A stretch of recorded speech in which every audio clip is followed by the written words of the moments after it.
Je suis Éric Bédard, historien, professeur à la TÉLUQ. Je vous donne rendez-vous le 25 juin prochain à l'Université Laval pour un colloque. Le colloque sur la guérison de la mémoire organisé par l'Observatoire Justice et Paix. Il sera question de s'interroger sur cet héritage du catholicisme et de l'Église dans notre histoire n'a pas toujours été positif, mais qui a aussi eu des aspects positifs. Nous tenterons de débroussailler tout ça ensemble. Je suis certain que ça sera extrêmement intéressant. Un colloque sur la guérison de la mémoire, ça fait déjà plusieurs années que les historiens nous montrent bien que la Révolution tranquille n'est pas le produit d'une génération spontanée. Révolution tranquille qui a permis une certaine émancipation nationale, politique, qui a aussi entraîné une certaine révolution des mœurs, dont on gère les conséquences aujourd'hui. Sauf que, donc, il y a les travaux des historiens qui ont montré que le Québec, même le Québec moderne, n'a pas été créé comme ça en 1960, en juin 1960.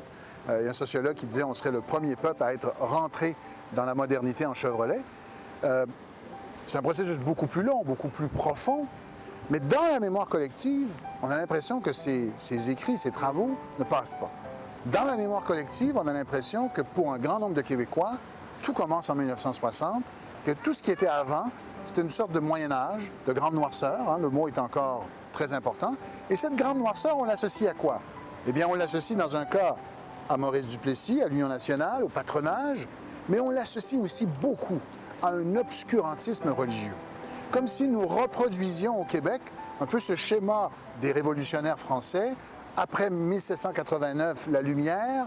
Avant 1789, l'obscurité, la superstition, la religion. Or, cette façon de séparer les eaux entre un avant et un après, eh bien, moi, je crois que c'est plutôt négatif. Ça nous coupe de nos racines.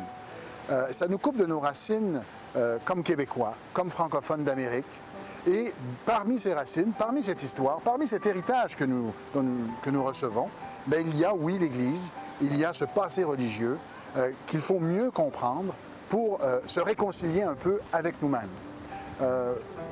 Pour faire le jeu des gens de la publicité, de ceux qui arrivent avec des utopies parfois dangereuses, la meilleure façon de formater une pensée pour obéir à toutes les modes éphémères, c'est de la formater, c'est de lui couper ses racines.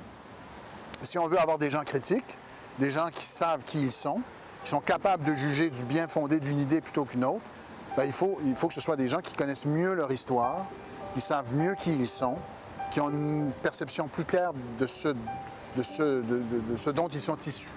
Alors, je crois que dans un contexte comme celui-là, un colloque sur la guérison de la mémoire peut être tout à fait sain.